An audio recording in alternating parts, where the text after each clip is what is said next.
అందరికీ నమస్కారం. Welcome to my channel creative artistic. మన అమరావతి విజయవాడ ట్రిప్ తర్వాత నెక్స్ట్ ట్రిప్ ఎక్కడికి అనేది నేను వీడియో చేస్తానని చెప్పాను. కాకపోతే అమ్మవారి వారాహి నవరాత్రుల వల్ల చాలా గ్యాప్ వచ్చేసిందండి. సో నేను అమ్మవారి పూజా విధానం గురించి ఎలా చేసుకోవాలి ఏంటి అనే వీడియో ఈ ప్రీవియస్ వీడియో కంటే ముందే ఇచ్చేసాను. కావాల్సిన వాళ్ళు అక్కడ చెక్ చేసుకోవచ్చు. రోజు ఎలాంటి అలంకరణ, ఎలాంటి పూజా విధానం అనేది 9 డేస్ కూడా నేను షార్ట్స్ రూపంలో వీడియోస్ అన్నీ అప్లోడ్ చేశానండి. కావాల్సిన వాళ్ళు వెహికల్ చెక్ చేసుకోవచ్చు.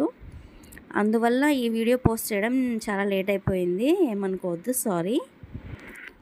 సో మేము విజయవాడ ట్రిప్ అయిపోయిన తర్వాత అక్కడ స్ట్రీట్ ఫుడ్ తీసుకొని నెక్స్ట్ అన్నవరం అయితే ప్లాన్ చేసామండి.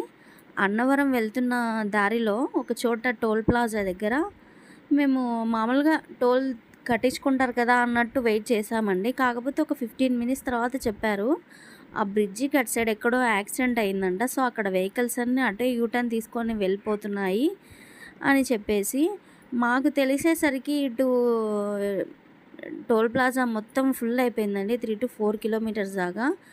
ఇంకా మాకి ముందు ఒక లారీ ఉండడం వల్ల అక్కడ బార్కెట్స్ అన్నీ జరుపుకొని మేము ఎలాగలాగా ఈజీగా వెళ్ళిపోయాము యూటర్న్ తీసుకొని. మా వెనుక ఉన్న వెహికల్స్ పరిస్థితి అయితే చాలా దారుణం అండి. వాళ్ళు అలా చేయకుండా 1 కిలోమీటర్ దూరంలోనే ఇలా ఉంది సిచ్యువేషన్ అని చెప్పి వెహికల్స్ అన్నిటిని యూటర్న్లో తీసుకొని వెళ్ళిపోమని చెప్పింటే బాగుండు. సో మాకు చాలా లేట్ అయిపోయింది అక్కడే. ఎనీవేస్ అన్నవరం అయితే వచ్చేసామండి.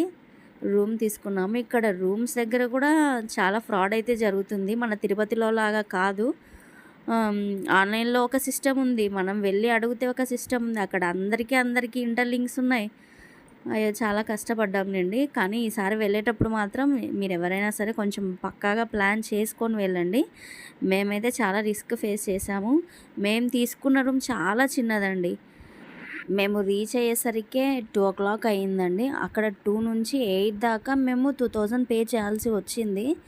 సో వెళ్ళే వాళ్ళందరూ పక్కా ప్లాన్ చేసుకొని అయితే వెళ్ళండి, రిస్క్ ఫేస్ చేయొద్దు. అన్నవరం సత్యనారాయణ స్వామి టెంపుల్ చాలా విశేషంగా ఉందండి. మామూలుగా మెట్లపైకి వెళ్ళి స్వామివారిని దర్శించుకొని గ్రౌండ్ ఫ్లోర్ నుంచి వచ్చేస్తాము అనుకున్నాము. కానీ ఫస్ట్ ఫ్లోర్లోనే దేవుడు ఉండడం చాలా ఆశ్చర్యంగా ఉందండి. ఫస్ట్ ఫ్లోర్లో సత్యనారాయణ స్వామి, కింది భాగంలో స్వామివారి యంత్రము ఉండడం చాలా విశేషంగా ఉంది. ఇలా చూసుకుంటే మనం సత్యనారాయణ స్వామి టెంపుల్ విశేషానికి వస్తే, పూర్వము మేరు పర్వతము అతని భార్య నారాయణునికి పరమ భక్తులండి. ఆయన అనుగ్రహంతో వాళ్ళకి 2 పుత్రులు జన్మించారు. ఒకరు రత్నాకరుడు, ఇంకొకరు భద్రుడు. వాళ్ళు కూడా వాళ్ళ అమ్మా నాన్నలాగే నారాయణునికి చాలా పరమభక్తులండి. అలా ఆయన అనుగ్రహం కోసం తపస్సు చేస్తుండగా ఆయన అనుగ్రహించారు. భద్రుడు నారాయణుని, మీరు స్వామి సతీ సమేతంగా నా కొండపైన నిలవాలి అని కోరితే సరే అని మాట ఇచ్చారు. కాకపోతే రత్నాకరుడు తన్మయత్వంతో స్వామివారిని అలా చూస్తుంటే స్వామివారే స్వయంగా నేను నీ కొండపైన త్రిమూర్తుల రూపంలో బ్రహ్మ, విష్ణువు, మహేశ్వరుల రూపంలో ఉంటాను నీ కొండపైన అని హామీ ఇచ్చారండి. అలా ఈ కొండపైన స్వామివారు రత్నగిరి పైన వెలిశారు.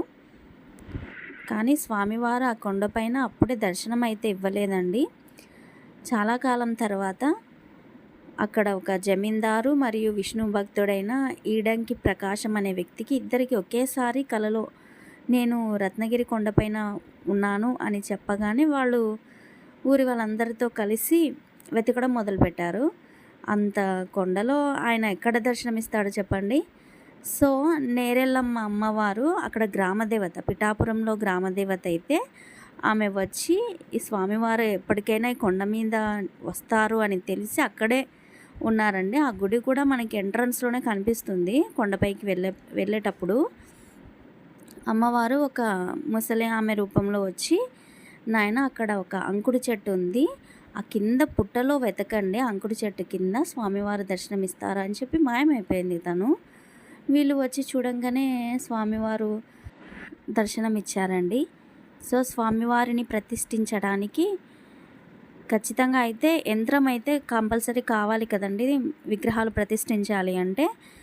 సో సిద్ధులు వారణాసి నుంచి సిద్ధులు వచ్చారండి. ఆయనకి స్వామివారు ప్రత్యక్షమై ఇలాగ యంత్రం తయారు చేసి అక్కడ రత్నగిరి కొండపైన అప్పజెప్పమని చెప్పారంట. వాళ్ళు కరెక్ట్ ఆ టయానికే వచ్చి ఆయన ఇవ్వడము, ఆ గుడి కన్స్ట్రక్షన్ జరగడము అయితే జరిగింది.